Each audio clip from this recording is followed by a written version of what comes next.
Padre Pio saw 7 demons standing in a perfect circle around a young friar's bed. They were not attacking. They were not screaming. They were waiting. And what terrified Padre Pio more than anything he had witnessed in 40 years of spiritual warfare was not the demons themselves. It was the silence. Because when demons go silent, it means they have already won. They no longer need to fight. The soul has been surrounded, measured, and claimed.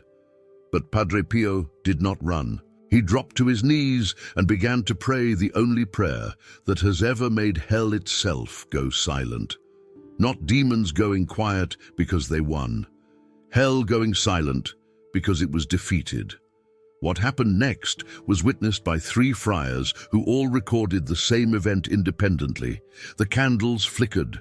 The stone walls vibrated, and then came a silence so total and so crushing that one friar later wrote it felt like the air itself had been pressed flat by an invisible hand. If you have ever prayed and felt like your words hit the ceiling and fell back down, this will change everything you understand about prayer. If you have ever felt a heaviness in your home you cannot explain, if you have ever woken at 3 in the morning with a dread that vanishes only with daylight, then you need to hear what I am about to share. Most Catholics pray. Most say their rosary, attend Mass, receive communion. But most do not know there is a difference between a prayer that reaches heaven and a prayer that makes hell tremble. There is a prayer Padre Pio prayed before every single battle with darkness. A prayer so powerful that when he spoke the words, demons did not just flee. They went silent. And this prayer is not locked away in some Vatican archive. It has been available to every Catholic for centuries. But almost no one prays it correctly.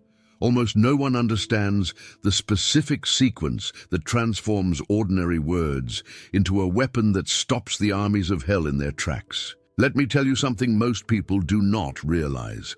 Prayer is not about the words you say. It is about the authority behind those words. And the prayer I am about to reveal carries an authority that even the most powerful demons cannot withstand. Padre Pio proved this hundreds of times. He taught it to a very small number of people who came to him in their darkest hours. But I must warn you first, this same prayer prayed with the wrong heart can make your spiritual situation worse, much worse. Padre Pio himself said this, and by the end of this video, you will understand exactly why. The year was 1947, autumn in San Giovanni Rotondo. The leaves had turned golden brown on the hills surrounding the monastery of Our Lady of Grace, and the evenings carried that particular chill that settles into old stone buildings and never quite leaves until spring. The Gargano Peninsula was quiet in those years after the war. The pilgrims had not yet arrived in the enormous numbers that would come in the next decade. The friary was still a relatively small community of Capuchin friars, living lives of prayer, poverty, and manual labor. Brother Daniele Natale was 23 years old. He had arrived at the friary 6 months earlier, a thin young man from Naples who entered religious life after surviving the bombing raids that destroyed half his neighborhood during the war. He lost his mother and 2 sisters in a single night in 1943. In the rubble of what had been his family's kitchen, clutching a rosary his mother had pressed into his hands just hours before the bombs fell, Daniele made a vow. He would give his life to God, not out of piety, not out of some great spiritual calling, out of desperation, because he had nothing else left to give to anyone. At San Giovanni Rotondo, Daniele was assigned to the corridor where Padre Pio's cell was located. This was considered both a privilege and a burden by the other friars. A privilege because Padre Pio was already known throughout Italy as a living saint, a man who bore the visible wounds of Christ on his hands and feet, who could read the hidden sins of souls in the confessional, who exuded the mysterious perfume of roses that no earthly source could explain, but a burden, because Padre Pio's corridor was not a peaceful place at night. The other friars warned Daniele on his very first evening. Brother Geraldo, a round-faced Sicilian who had been at the friary for 12 years, pulled the young novice aside after Vespers and said, "Whatever you hear at night from Padre Pio's cell, do not open the door, do not knock, just pray. Pray, and do not stop until morning." Daniele asked what he might hear. Brother Geraldo looked at him with tired eyes. "Things that do not come from this world," he said. And then he walked away. That first night, Daniele understood exactly what Brother Geraldo meant. At approximately 2 in the morning, he was torn from sleep by a sound his rational mind could not process. It was a growl, but not the growl of any animal. It was deeper than any living creature could produce. It seemed to come from inside the walls themselves, from beneath the floor, from the very stones and mortar of the friary that had stood on that hillside for centuries. Then came the thuds, heavy, rhythmic impacts against wood and stone, so violent that his ceramic cup rattled off the nightstand and shattered on the floor. Once, twice, 3 times. The impacts were so powerful that Daniele felt the vibrations through his thin mattress. Then came Padre Pio's voice, not screaming, not crying out for help, not begging, praying, firm, steady, unshakable as a mountain. Words Daniele could not quite make out through the thick oak door, but the tone was unmistakable. It was the tone of a man who had done this 1,000 times, a man who knew exactly what he was facing and exactly what weapon to use against it. And then came the silence. Not gradually, not like a storm fading away, instantly, as if someone had pulled the plug on all sound in the universe. One moment there was chaos and spiritual violence. The next, absolute nothing.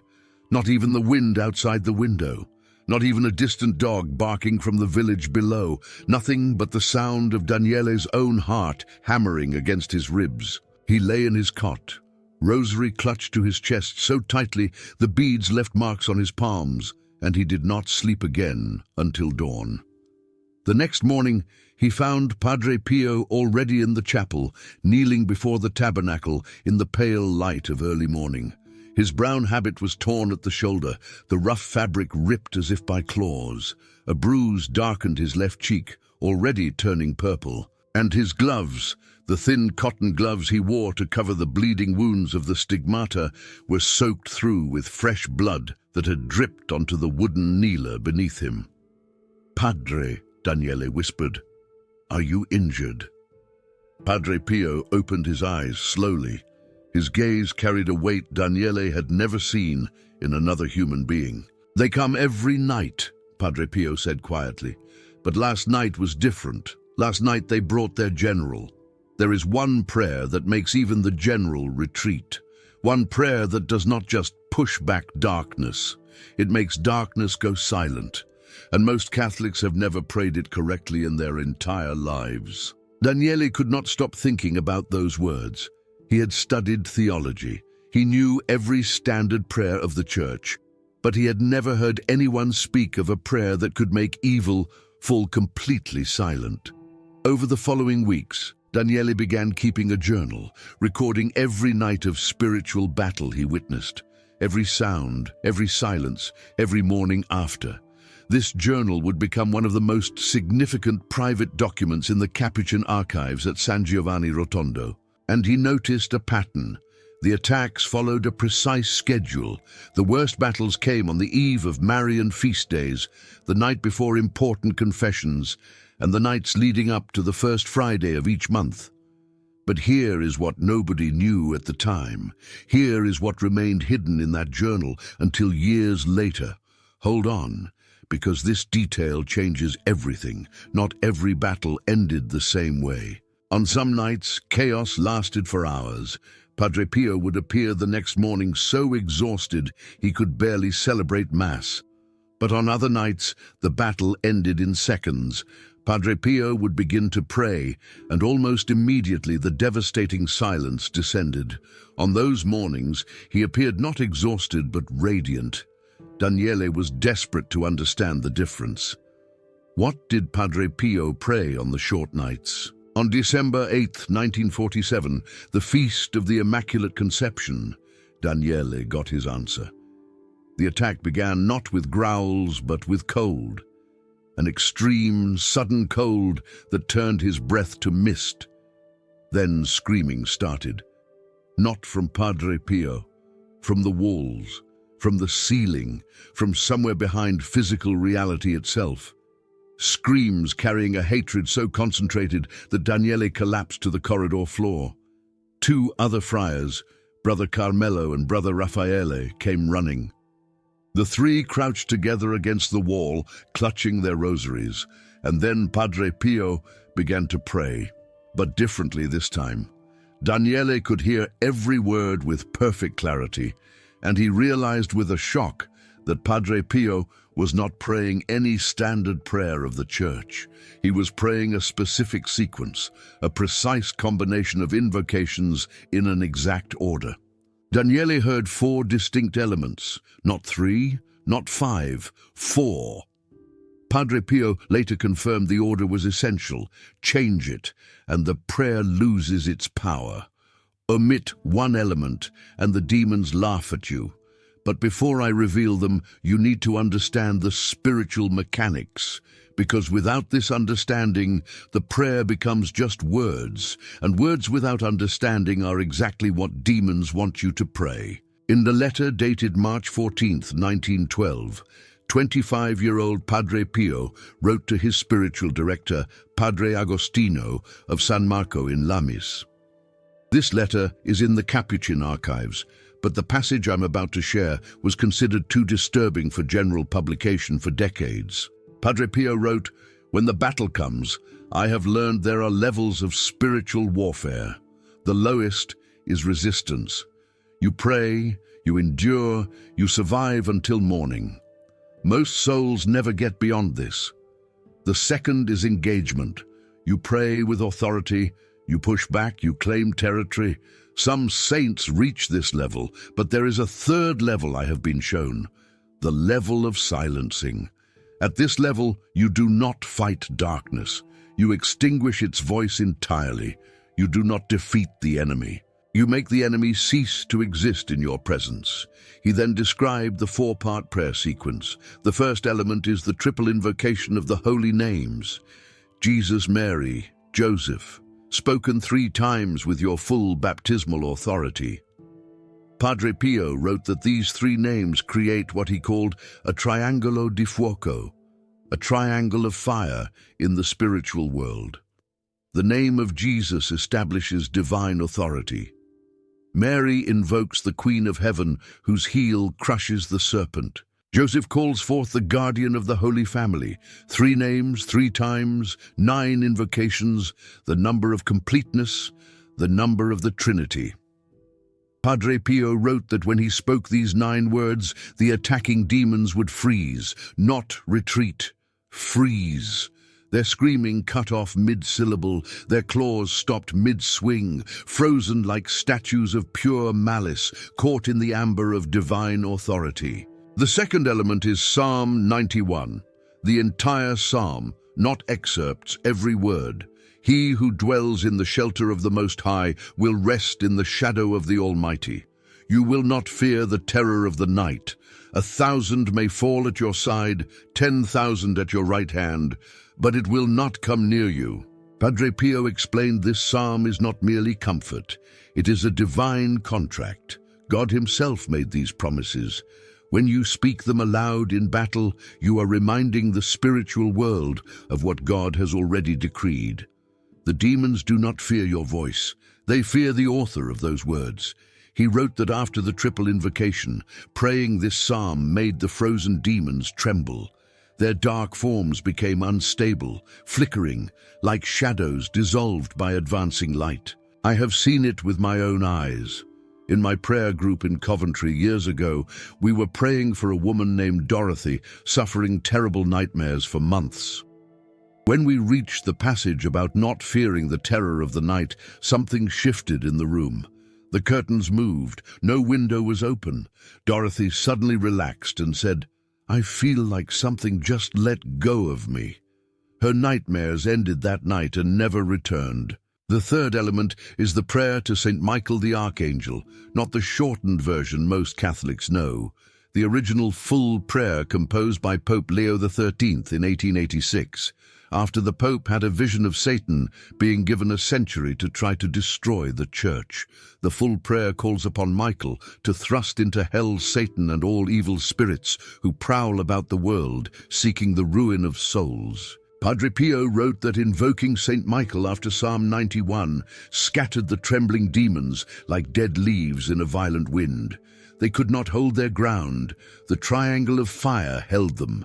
The psalm shook their foundations, and Michael's sword drove them apart.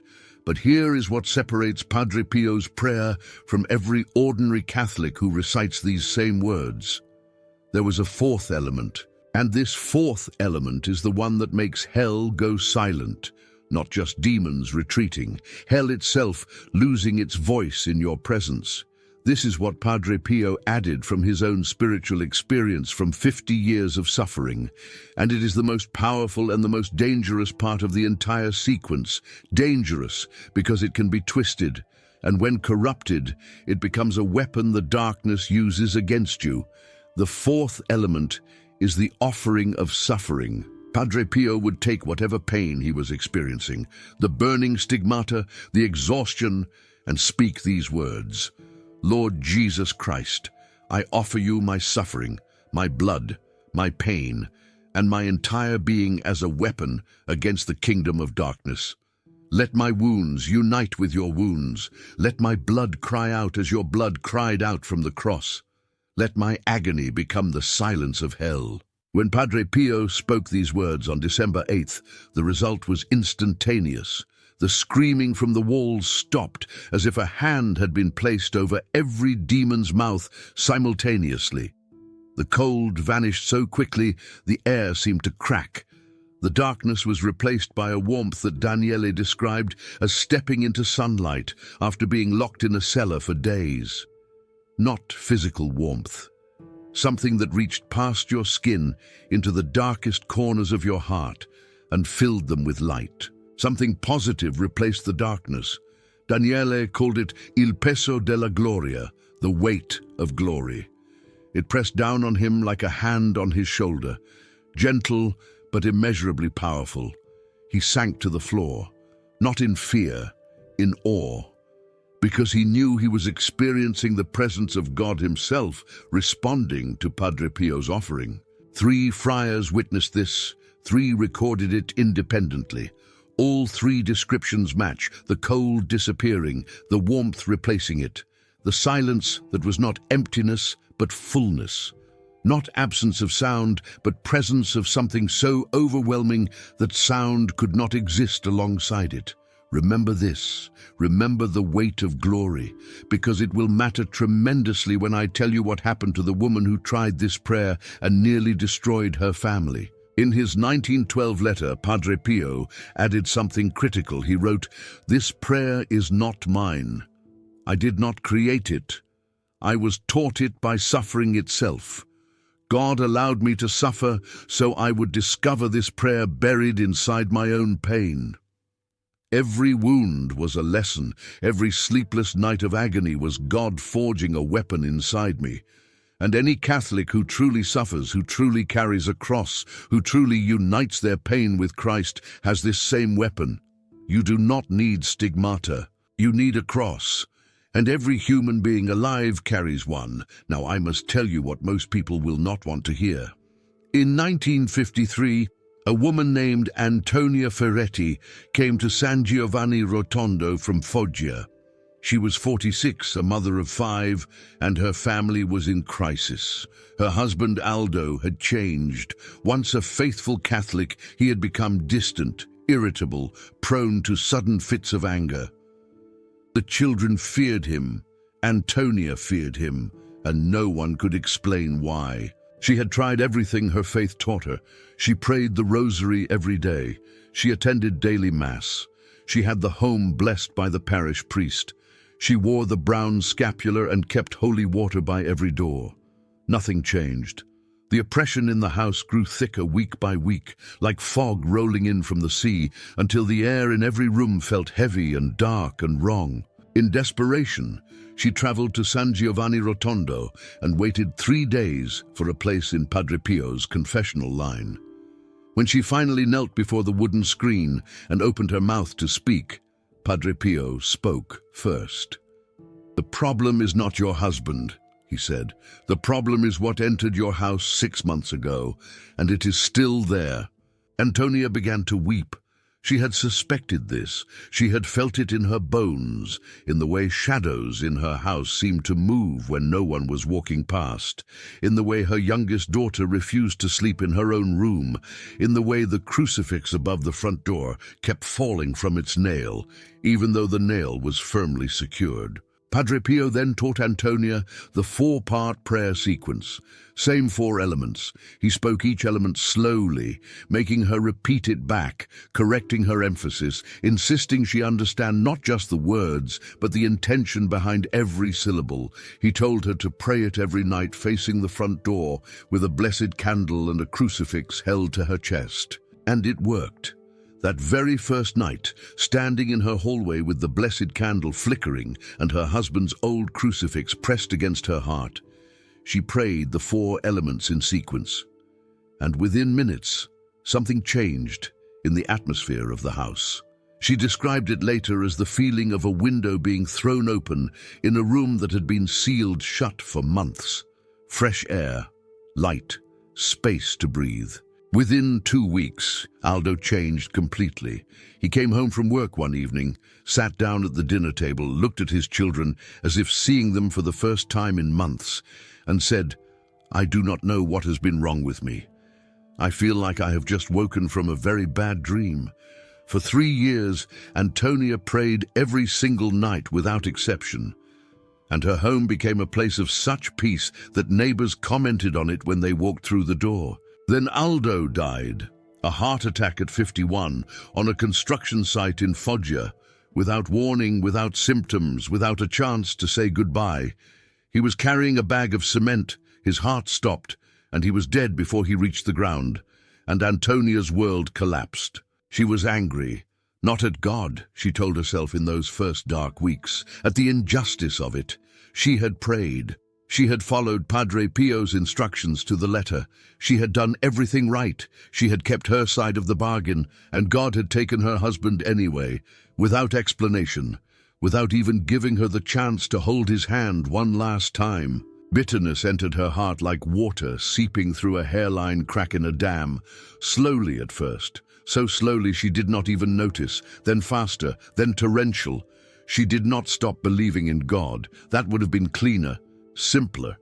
Instead, she continued believing in God, but began believing that God was cruel, that faith was a rigged game where the faithful always lose. But she continued praying the 4-part sequence every night. Same words, same order, same candle, same crucifix, everything identical, except the person praying had changed. Her offering was no longer an offering, it was an accusation. Her surrender was no longer surrender, it was a demand for answers. Within a month, the problems returned worse. Her son Emilio began having nightmares so violent he woke with bruises he had not inflicted on himself. Her daughter Grazia refused to enter the house, saying it smelled like rotting meat. And Antonia began hearing whispers at night, whispers in Aldo's voice. She went back to Padre Pio, convinced the prayer had failed. Padre Pio looked at her through the confessional screen and said words that made her blood go cold. "The prayer has not stopped working. You have stopped working. Your lips pray to God, but your heart curses him. Your words call upon heaven, but your soul accuses heaven. You have taken the most powerful prayer against darkness and turned it into an invitation for darkness, because the 4th element requires that you actually offer your suffering. Not hold it against God like a weapon, not wield your pain as accusation, but surrender it completely, even when it feels unjust. Especially when it feels unjust. Then he said something I have never been able to forget. The demons do not fear your words, Signora Ferretti. They fear the love behind those words. And your love has turned to stone. You are praying the prayer of silencing with a heart of bitterness. And a bitter heart does not silence hell. A bitter heart gives hell a microphone. Few Catholics know this. But Padre Pio repeated this warning many times to many different people over the decades of his ministry. The same prayer that is the most powerful weapon against evil becomes the most dangerous liability when prayed with the wrong heart. It is not the words that carry power, it is the surrender behind them. The words are vessels, containers. What fills them, what gives them force and authority in the spiritual realm, is the disposition of the heart that speaks them. Without genuine surrender, the fourth element collapses. It becomes hollow, a shell of words with nothing inside. And when the fourth element collapses, the first three are not strong enough alone to maintain the silence. They may push darkness back temporarily. They may buy you a few weeks of uneasy peace. But they cannot silence hell, because the silencing does not come from Michael's sword or the promises of Psalm 91 or the fire of the holy names. The silencing comes from Calvary, and Calvary is not a place of words.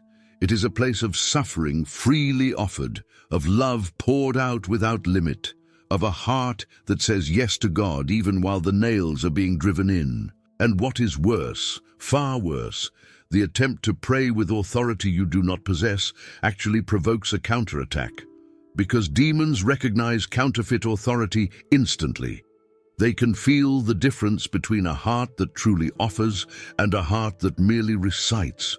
And a Catholic who pretends to surrender while secretly holding grudges against God is, in the eyes of hell, a fraud. And frauds are not feared, they are targeted. This changed everything for me. When I first understood it, I was sitting in my kitchen in Coventry a Tuesday afternoon, reading about Padre Pio for what felt like the 100th time, and something broke open inside me. I realized that during the worst of my husband David's illness, I had been praying with clenched fists, demanding that God heal David rather than offering our suffering back to God. And I understood why those prayers felt hollow, why they bounced off the ceiling. I was not praying. I was arguing with God while kneeling, and the demons were not afraid. Antonia eventually found her way back. It took almost a year of pain and honesty and the slow, excruciating work of the soul that most people spend their entire lives avoiding. Padre Pio guided her through what he called lo scioglimento del cuore, the melting of the heart. He said, a heart frozen by bitterness cannot be thawed by willpower alone. It must be melted by truth. And truth is always painful before it becomes liberating. Antonia had to grieve Aldo fully, not the sanitized, pious grief of a Catholic widow who says it was God's will and then buries her rage under layers of religious propriety. She had to grieve honestly, messily.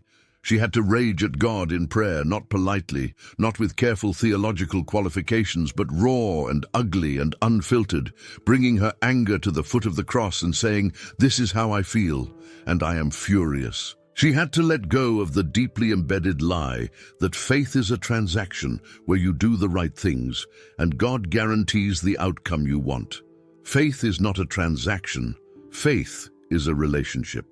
And relationships do not come with guarantees. When her heart finally melted, when she could pray the offering and truly mean the word offering rather than accusation, the prayer worked again. Immediately. Emilio's nightmares stopped. Grazia came home. The whispers vanished. And Antonia said the silence was different this time, deeper, as if something had been cleaned away that she never knew was there. Remember the weight of glory, the silence that is not emptiness but fullness. Antonia understood that the silence is the presence of God so total that evil has no room to exist, and that presence cannot enter a heart clenched shut. Only a heart broken open by honest grief and honest surrender. Now let me explain why this prayer works. because understanding the mechanics is essential. In another letter, written in September 1918 to Padre Benedetto shortly after receiving the visible stigmata, Padre Pio described 3 levels of spiritual authority. The first is nominal authority, the authority of words. When you speak Jesus' name, demons recognize it. But nominal authority is like a child wearing a police uniform. The uniform is recognized, but the authority is not genuine. Most Catholics, he wrote, pray at this level their entire lives. The second is sacramental authority, the authority from baptism, confirmation, the Eucharist. When a baptized Catholic in a state of grace invokes Jesus, the authority is real. The demons feel the burn. This is the level at which exorcists work. But there is a third level. Padre Pio called it autorita sacrificale, sacrificial authority. This comes from the voluntary union of your suffering with Christ's suffering on the cross. He wrote, "When I offer my pain to God, I am not simply praying. I am participating in the crucifixion. I am standing on Calvary. And from Calvary, the authority is absolute. From Calvary, you speak with the voice of Christ himself, crying out from the cross. And that voice is the one sound in all creation that hell cannot answer. The one sound that reduces every demon to absolute, trembling silence." Do you understand the enormity of what this means? The prayer works because by the fourth element, you have moved from nominal authority through sacramental authority into sacrificial authority. You have ascended through 3 levels of spiritual power, and at the highest level, you have invited Christ to pray through you, to suffer through you, to silence hell through you. You have become what Padre Pio called uno strumento del silenzio divino, an instrument of divine silence, a vessel through which the voice of Calvary speaks again, and against which the gates of hell cannot prevail. And this is exactly why bitterness destroys the prayer utterly, because bitterness is the fundamental refusal to suffer willingly. It is the insistence that your pain is a mistake rather than a mission, that your cross is a punishment rather than a gift. And you cannot offer what you refuse to accept.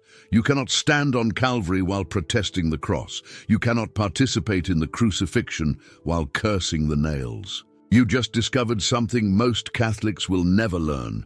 You understand the 4-part prayer, the 3 levels of authority, and why it can fail. These truths were hidden in private journals for decades. This channel exists to bring them to light, to reach souls suffering in silence who have never been taught how to pray with real authority. The super thanks button below is not financial support. It is you saying these truths need to keep reaching every struggling Catholic. You are not just a viewer. You are a guardian of Padre Pio's spiritual legacy. Now let me teach you exactly how to pray this tonight. First, choose your time, late evening before bed, or 3 in the morning if you find yourself awake. 3 in the morning because it is the dark inversion of the 3 o'clock hour of divine mercy. Demonic activity peaks during this hour.